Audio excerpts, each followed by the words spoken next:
momentarily. Thank you.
Again, today's call is being recorded. If you have any objections, you may disconnect at this time. Thank you.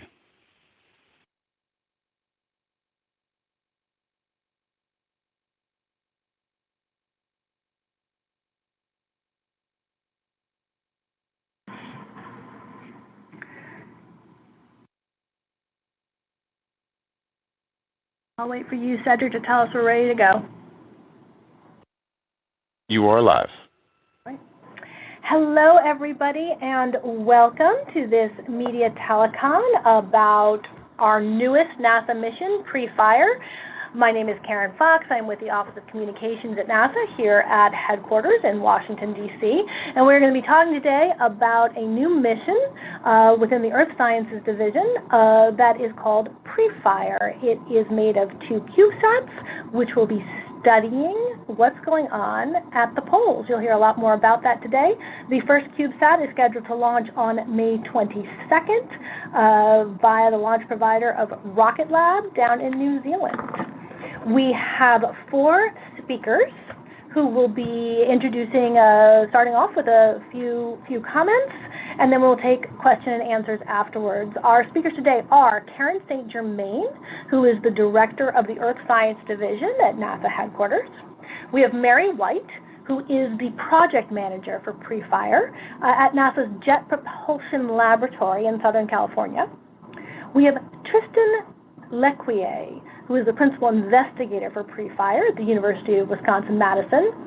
And finally, we have Beck, who is the CEO and founder of Rocket Lab. As I said, afterwards, we will take questions. To get into that queue, you can press *1. And with that, Karen St. Germain, take it away. All right. Hello, everybody. Thanks so much for joining us this afternoon.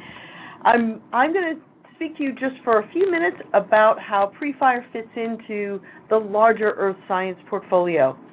So the PREFIRE mission joins more than 24 other NASA Earth science missions that are orbiting the planet right now, measuring attributes, features of our oceans, land, ice, atmosphere, and vegetation.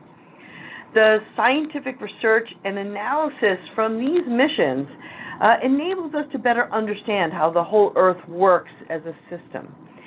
And this is something you can only do from that unique vantage point of space. That's the only place from which you can see the whole globe. And that's especially important when we're talking about otherwise inhospitable locations like the polar regions.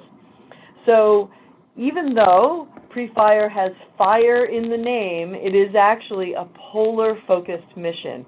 It's looking at the Arctic and the Antarctic, and we're looking for new insights into how Earth's atmosphere and ice influence how much heat the polar regions lose into space. This new information, and we've never had it before, will improve our ability to model what's happening in the poles, what's happening in climate, and ultimately our ability to predict everything from weather to climate. This is important to our strategy of providing Earth science that is actionable and can inform decisions for communities around the world on how to respond and adapt to changing environmental conditions. PREFIRE is also a really great example of how we can target our research efforts, how we can answer targeted research questions with more affordable options.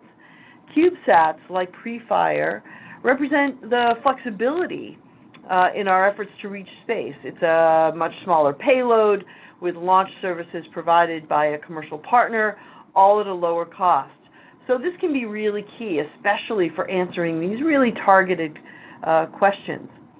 NASA needs both our large missions and these smaller missions. You can think of them in some ways as generalists versus specialists to answer that full range of questions we have about understanding the Earth as a system. So with that, I will hand off to Mary White, our project manager, who will tell you a lot more about the mission itself. Mary, over to you. Hi, I'm Mary White, PREFIRE project manager, and I'm here to talk about the instruments and the CubeSats. We have two identical instruments that will each fly on one of two identical CubeSats. That is one instrument per CubeSat. Note that these CubeSats are about the size of 2 loaves of bread, or perhaps the size of a shoebox for a pair of hiking boots. The instruments at the heart of PREFIRE draws on JPL's proven technology that was re-engineered for use in this CubeSat. The CubeSats will be launched into asynchronous near-polar orbits. The first CubeSat has been integrated to the launch vehicle. It's been encapsulated, and we're now, it is ready, waiting for launch. The second CubeSat will be integrated over the next 2 days, and the operations teams at Jet Propulsion Laboratory and Blue Canyon Technologies are ready, and we are very excited to be launching soon. Thank you so much, Mary. Next up, we have Tristan L'Ecuyer, the principal investigator for PREFIRE. Yeah, thank you. I'm going to share a little bit more in detail about the science behind our polar radiant energy in the far infrared experiment, or PREFIRE. The first thing you might be wondering is, why are we even interested in studying radiation in the polar regions? So just as a little background, I'm sure you're all aware that the Arctic is warming faster than anywhere else on Earth. And that has huge potential consequences, both for the local population and habitat for the wildlife there, but also globally for things like sea level rise and actually the weather systems around the planet. I should also mention that we are starting to see some alarming changes in Antarctica as well, with warming starting to destabilize the ice sheet down there. And so we also need to understand what's going on at the other pole. So the goal of PREFIRE is to start to monitor the amount of heat that is being radiated to space from the polar regions. This is critical because it actually helps to balance the excess heat that's received in the tropical regions and really regulate the Earth's temperature. And the process of getting the heat from the tropical regions to the polar regions is actually what drives all of our weather around the planet. So the heat loss in the polar regions is critical for everything that we experience in terms of weather around the planet. What PREFIRE will do is measure the spectrum of the emitted heat from both polar regions. And in particular, it's going to measure the far infrared portion of the spectrum, which is the wavelengths longer than 15 microns, that make up about 60% of that total energy that's lost to space in those regions. But we've never measured that before, as Karen pointed out at the beginning. So what that's going to allow us to do is, for the first time, it's going to allow us to understand what the different processes in the polar regions, like clouds, like humidity in the atmosphere, and like the changing surface, going from an ice surface to a liquid surface, does in terms of altering that heat loss to space. Ultimately, that information then is going to be combined with our climate models, and hopefully we'll be able to improve our ability to simulate what sea level rise might look like in the future, and also how the polar climate change is going to affect the weather systems around the planet. Thank you so much, Tristan. Our fourth and final speaker today is Peter Beck with Rocket Lab. Yeah, thanks very much. Look, we're tremendously excited, obviously, to launch launch these two missions. Our role is to ensure that the spacecraft both of them arrive safely in orbit. The uniqueness about this mission for us is they're two separate launches back-to-back days apart, and it's really only the Electron rocket that enables these kinds of missions with the unique ability to launch to those two different places in space in short succession. So the rockets are down at the pad. We're ready to go. We're looking forward to the 22nd of May and counting down to T0. All right, thank you, everybody. We do have time now for questions when we can go into a little bit of deeper detail on everything that is planned here. Our first question is from Josh Dinner with Space.com. Hi, thanks for doing this. My question is for Mary. Can you talk a little more about the instruments that are going to be on the satellites, if the probes are testing out new detection devices, or are there applications where this technology has been used before? Thanks. Yeah, so the instruments are thermal infrared spectrometers. These are, the optical system is an Offner-based system, which has been flown on quite a few various missions, both airborne and spaceborne missions for Jet Propulsion Lab. It's probably most similar to the Moon Mineralogy Mapper optical system, but it had to be scaled down by about a factor of 4 in volume. The detectors are thermopile detectors, and they have flown before on 2 spaceborne missions, the Diviner instrument and Mars Climate Sounder mission. And although it's a developing technology, these thermopile detectors, we're flying more pixels on each detector than had been previously flown. We have an array of 8 pixels in the spatial direction by 64 pixels in the spectral direction. Thank you so much for that answer. Our next question is from TJ Deere with the Canadian Broadcasting Corporation. Hi, everyone. So like I said, like I heard, my name is TJ. I'm with the CBC. It's actually quite fortuitous that I'm here today because I'm actually calling from the Canadian Arctic. I'm based in Iqaluit in Nunavut right now. So we're obviously seeing the effects of melting ice caps and climate change firsthand. We're seeing it right before our eyes. So, but I'm curious about what will happen to the information you gather from the satellites. Is there a plan to share it with Canadian bodies like the Canadian Space Agency or maybe other Canadian bodies? What's going to happen with the information? This is Karen St. Germain. I will jump in here, and then I will. I'll say make a few broader comments, and then Tristan, I'll throw it over to you to talk about maybe if there's any broader participation on your science team. So the first, and if you remember only one thing about this question, it should be that all NASA data are open and freely available to all scientists or all people who are interested around the world. That's part of our open science data policy, and that will certainly be true for this mission. Of course, immediately following launch, we will have a period of commissioning and calibration and so forth. But after that, we always make our data freely and openly available.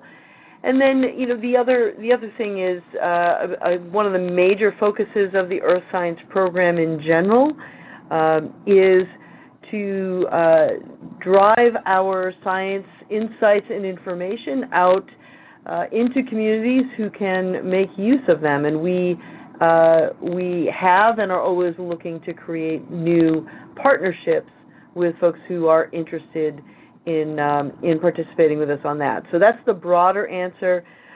Tristan, you may have more specifics in the case of PREFIRE. Yeah, thank you very much, Karen. So again, this is Tristan L'Ecuyer, University of Wisconsin. I'll actually start by saying that I was born in Halifax, Nova Scotia, so I'm Canadian myself and am aware and very always interested, let's just say, in kind of working with some of the climate modeling community in Canada. So the short answer to your question is absolutely.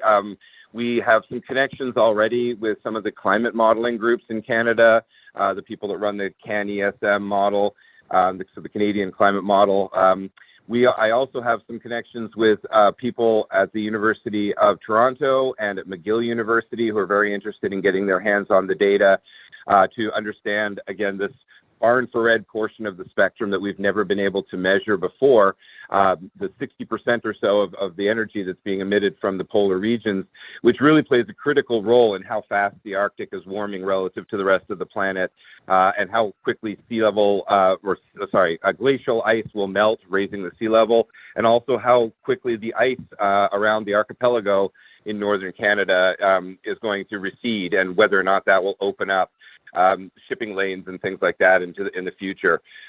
So we have some current plans mostly with academic people in universities.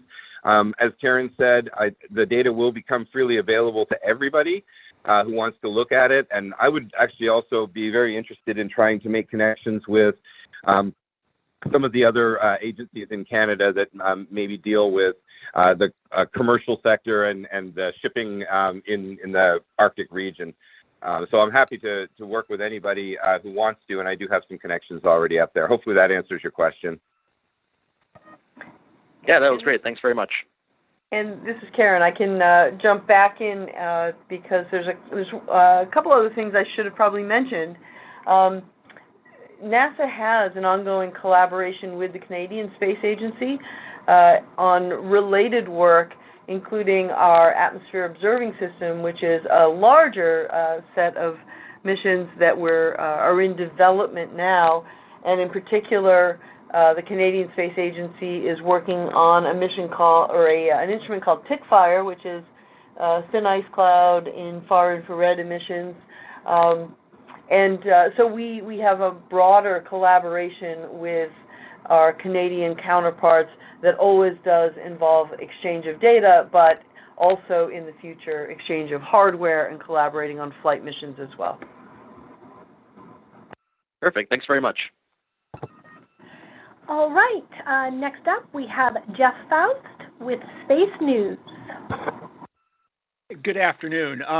Two questions, if I may. One for Mary and Tristan. What's the benefit of flying 2 CubeSats versus just one beyond simply having the additional data coming in? And then for Peter, I'm assuming you have a lot of excess performance available with Electron since each rocket's only carrying a single 6U CubeSat. Do you have any secondary missions or other tech demos you're going to plan to use Electron with on those launches besides deploying the PREFIRE CubeSats? Thanks. Okay, this is Tristan. I'll jump in and try to answer the first question because that's a very exciting and unique portion or aspect of the PREFIRE project is the fact that we will be able to use these relatively lower cost platforms to launch 2 different satellites. So with the help of the Electron rocket and Rocket Lab, we will be able to put these 2 satellites into very different orbits, orbits with different crossing times in the equator. And the idea is that then as they go around the Earth, having one CubeSat would be able to sort of map out what the emission looks like in the polar regions, but having a second CubeSat that flies over then about 6 hours later will be able to understand how changes, something like melting of the ice sheet or a cloud forming or an increase in the amount of moisture in the atmosphere, how that affects the emission between the 2 different CubeSats. So we'll be using the 2 CubeSats to make measurements over the course of several hours apart, taking the difference between those measurements and trying to understand how the processes that are occurring in the Arctic are actually affecting the emission from the Arctic. All right, thank you so much. As a reminder, you can get on the... you want to add something? No, there was a second second question for Peter. I forgot. Yeah, sorry. No worries, yeah. Hey Jeff. You're right. We do have significant excess performance here. There is no other missions on the vehicle or tech demos. These are it's absolutely dedicated to this mission's successful. So just these spacecraft on board. Great, thank you so much. Now I will pass to the next question. A reminder, you can get into the queue by pressing *1. We do have time for a handful of more questions. Our next one up is Emily Speck with Fox Weather. Hi, thanks for taking my question. I think this would be for Mary or Tristan. How soon do you expect to begin operating in orbit and seeing data from the poles? Do you need both spacecraft to be in orbit before this happens? Why don't I start on answering this? We expect to, the CubeSats will actually open themselves up and be operating in about an hour and a half after launch. Our first opportunity for a ground station contact will probably be about 5 hours after launch, and that applies to the first launch. For the second launch, we haven't yet calculated, but it's probably something similar. The CubeSat itself, its subsystems, the bus needs about 5 days for checkout, and then they will turn on the instrument, and we need about 5 days also to check out the instrument. We've actually allowed for up to a month to get both the bus and the instrument checked out, so we might get into a little bit of calibration in the second half of that month, but we'll be bringing down data from the instrument, kind of preliminary data, starting probably 5 or 6 days into the mission.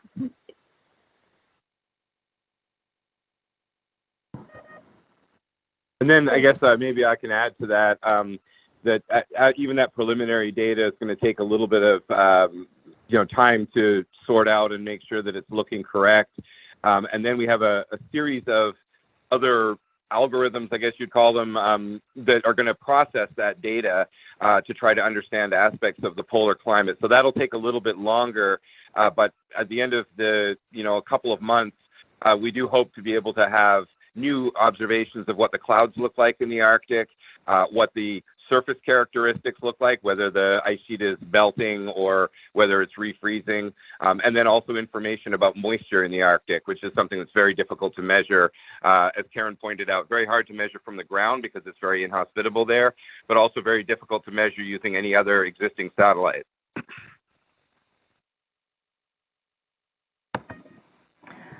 All right, moving on to the next question. We have Rachel Ramirez with CNN. Hi all, thank you so much. My question was actually sort of the last question in terms of just how soon we would get sort of that data once the sats are launched. But how can you, I guess, give a timeline of how soon we can get that analysis post preliminary data, and where can we find it? Will it be on site? Will there be a press release?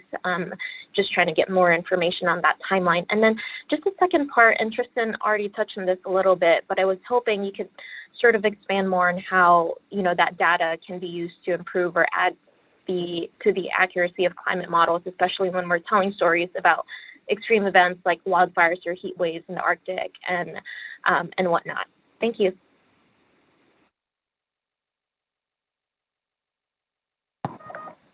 Tristan, do you want to take that one? Yeah, sure.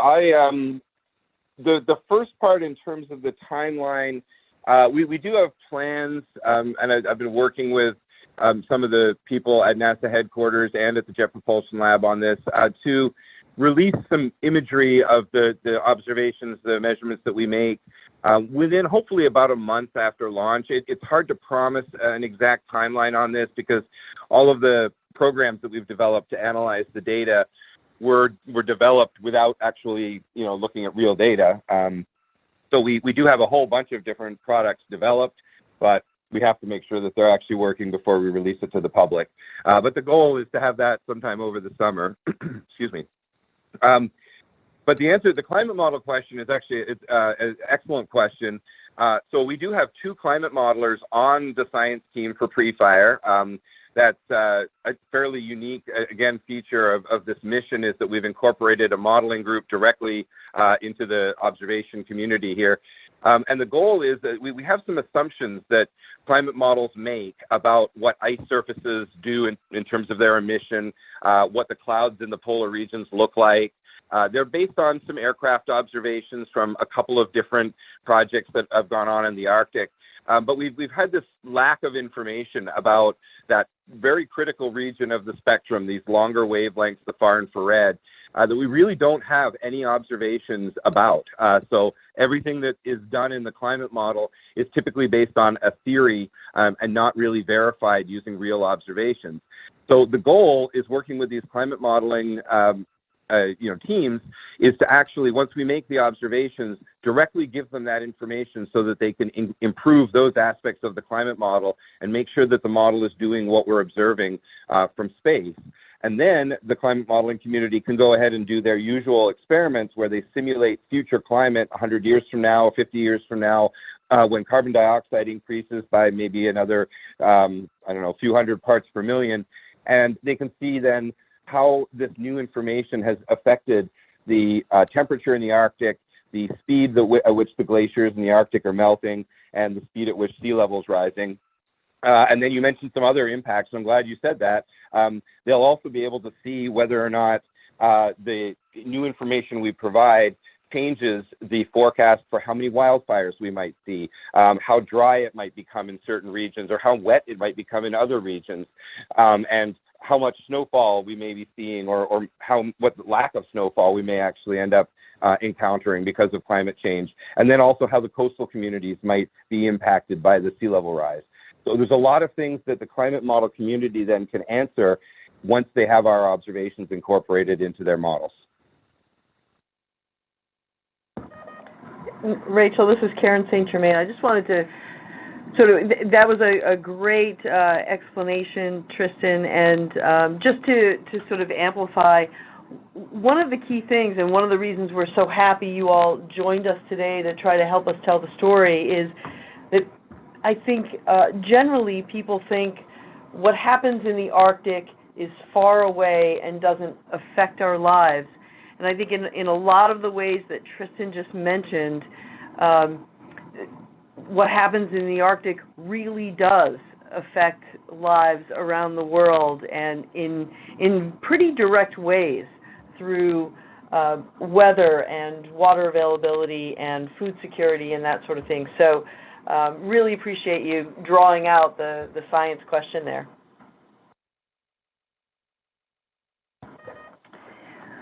We do not at this moment have any other questions on the line, so I'm going to bring us to a close unless someone presses *1 super quickly. Though I will offer, if Peter or Tristan or Mary or Karen, do you have anything you want to say to wrap up? Otherwise, I will close us out. Well, just again, this is Karen. Thank you all for joining us. We are super excited about PREFIRE. It's a first of its kind measurement looking at a really key aspect of what's happening in the polar regions that affects all of us around the world.